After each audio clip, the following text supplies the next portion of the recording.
In a quaint little village, there lived a humble shoemaker named Hans. Despite his skill and dedication, business had been slow, and Hans found himself with only enough leather to make one last pair of shoes. Hans carefully cut out the pieces of leather, hoping his final pair of shoes would sell and bring him enough money to buy more materials. Exhausted, he left the pieces on his workbench and went to bed, praying for a miracle. The next morning, to Hans' astonishment, the shoes were completely finished. They were the most beautiful pair he had ever seen, with fine stitching and exquisite craftsmanship. Hans sold the shoes quickly, and with the money he earned, bought more leather.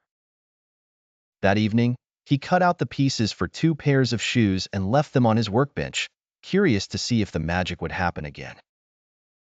The following day, Hans discovered 2 pairs of shoes expertly made, even more splendid than the first.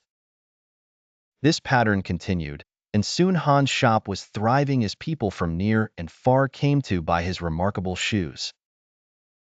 Wanting to solve the mystery, Hans and his wife Greta decided to stay up one night and hide to see who was helping them. As the clock struck midnight, they saw 2 tiny elves clad in tattered clothing, working diligently on the shoes. Hans and Greta were touched by their kindness and decided to repay them. The next day, Greta sewed tiny clothes and shoes for the elves, and Hans made a miniature workbench. That night, Hans and Greta left the gifts out and watched from their hiding place. When the elves saw the gifts, their faces lit up with joy.